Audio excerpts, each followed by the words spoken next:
This is Miracles and Science Center for Continuous Personal and Professional Development. Today, the 30th of June, end of the month. We come again with another daily life lesson that is important.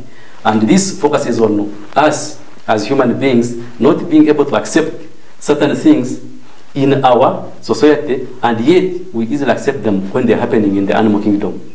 So what this one tells us is that there are certain things that happen in nature, and these things are actually remnants into our modern society, and they dictate some of the activities we do, but unfortunately we don't accept them, but we simply accept them in the animal kingdom. For example, just in the interest of time, I'll just give one example about our children. You see that our children like running, climbing, jumping. We usually stop them. Don't do that. Don't run, you'll fall down. We don't accept that kind of behavior.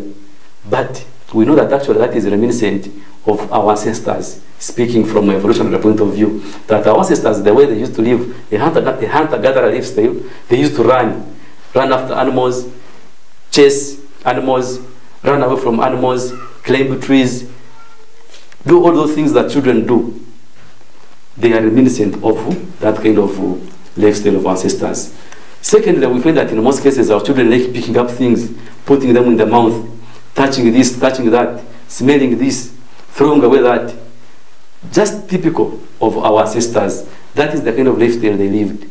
In the forests, they would pick fruits, put in the mouth. If it is sour, they spit it. But they would taste, in most cases, using their tongues, their mouths, to know whether to eat or not to eat, just like the children do. So in most cases, we find telling children all the time, don't do that, don't. So actually what this one means is that children are born more with the natural aspects dictated by nature, and then they relearn them to learn what has been dictated by culture. Another example which I would give, but in the interest of time, we'll just mention it, is about the polygamous nature of men. I made a video about that something back. Some people asked me to make a full video about it. I've not yet made it. But that is another aspect that if I was to explain here, you'll find that it comes from actually nature. Because in nature, we have specific animals that pair for life, which constitutes not more than 3%, but the rest actually pair not for life, and that is also part and parcel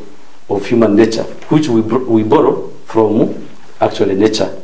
And in most cases, because of that, society and culture has put confines, and then nature is also dictating something else, and there we have clashes in our families. But this one, we'll talk about it next time, another time, when we make that particular video to relate some of the sources of conflict that exist in our families, in our marriages, where nature is conflicting with culture and some things with religion.